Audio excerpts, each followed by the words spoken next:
Hi, my name is Holly Conley and I will be presenting the Week 5 Summative assignment. We have 3 steps for this portfolio assessment plan. First, we will set a purpose for the portfolio assessment. Second, we will define the focus of the portfolio assessment. And third, we will develop a rubric for the portfolio assessment. The purpose. This portfolio will be an assessment of learning that contains students' work samples that certify that they have mastered the course objectives related to financial analysis. It will be an assessment that is used as a project grade, which is a large percentage of their final grade. Next, we will look at the focus.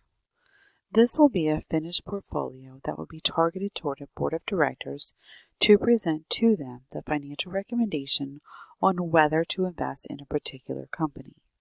The product selected will give clear support of the recommendation.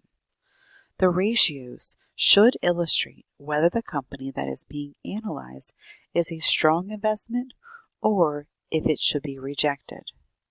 Structuring their portfolio this way will allow students to illustrate their knowledge of ratios and apply their relevance to a board decision to invest. We will look at the rubric to determine how the portfolio will be assessed. The rubric has 4 different categories ranging in points for each category from 0 to 12.5 for total points possible of 50 points. There are 4 different categories.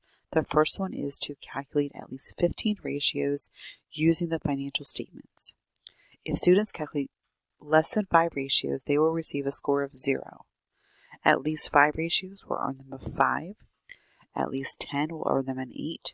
And at least 15 ratios that are calculated using the financial statements will earn them 12.5. The next category is explains the results of the ratios calculated.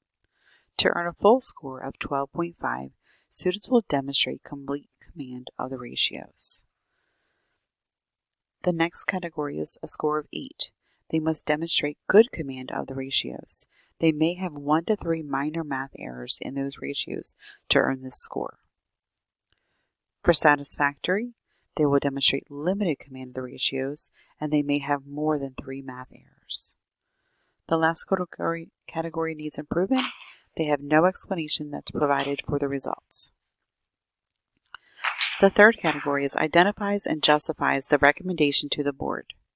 To earn 4 points, they will have a recommendation that is thoughtful and the details are justified from the analysis.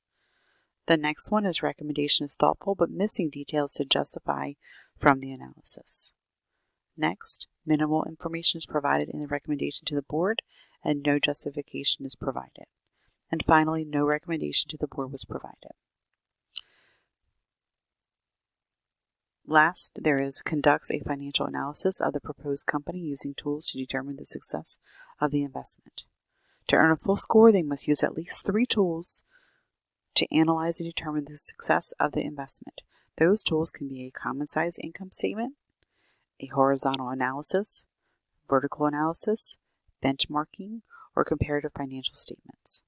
If they use at least 2 tools, they will earn an 8.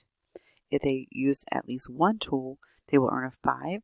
And if no tools are used to determine the success of the investment, they will earn a score of 0.